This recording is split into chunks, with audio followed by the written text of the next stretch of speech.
இறைவன் திருப்பெயரால் ஆரம்பம் செய்கிறேன். இந்த இன்ஜினியரிங் பிள்ளைகளை படிக்க போகிறது எவ்வளவு கஷ்டங்கிறது இருக்கப்பட்டவங்களுக்கு, வசதி படைத்தவங்களுக்கு அது பெரிய விஷயமா தெரியாது. வசதி இல்லாதவங்களுக்கு அது பெரிய குதிரை கொம்பா இருக்கும். இன்ஜினியரிங் படிக்க போகிறது ஐடி கம்பெனின்னு சாதாரணமாக சொல்லிடுறாங்க. சர்வ சாதாரணமாக இருக்குது. ஐடி கம்பெனி, ஐடியில் வேலை செய்கிறான், சாதாரணமாக செய்கிறாங்க.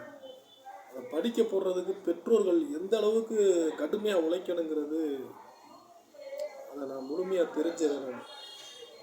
அதுபோக அந்த ஐடி படிக்கிறவங்க ப்ரீகேஜியில் இருந்து 12th வரைக்கும் படிக்க வைக்கவங்களையும் பெரிய பாடாகி போயிடும்.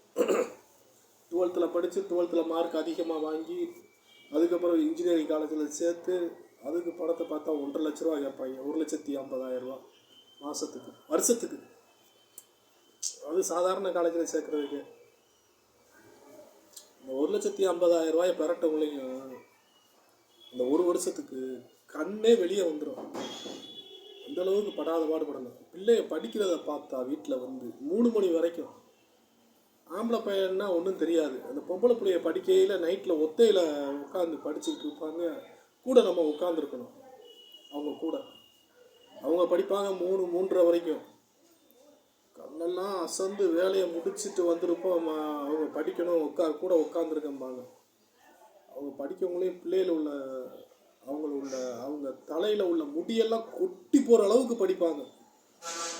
இன்ஜினியரிங் ஒர்க்கு வந்து படிக்கிறது வந்து சாதாரண விஷயம் இல்லை, ரொம்ப கடினம். தலையில் உள்ள முடியே கொட்டி போயிடும். அந்த 4 வருஷத்தை முடிக்க முடியும். அந்த 4 வருஷத்தோட முடியுதா, மறுபடியும் ட்ரைனிங்னு ஒன்று கொடுக்குறான் 6 மாதம்னு. சரி, 6 மாதத்தோட விடுறானா, அந்த 6 மாதம் ட்ரைனிங் கொடுத்ததுக்கு 2 வருஷம் வேலை பார்க்கணுங்கிறான். அந்த 2 வருஷத்துக்கு வேலை பார்க்கக்குள்ளேயும் 30,000 ரூபா கொடுப்பான்.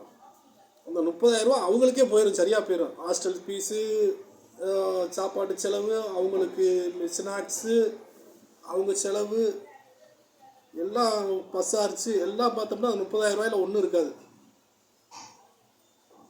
ஐடி கம்பெனின்னு சாதாரணமாக சொல்லிடுறீங்க. அது எவ்வளோ கஷ்டங்கிறது அது எனக்கு தான் தெரியும்.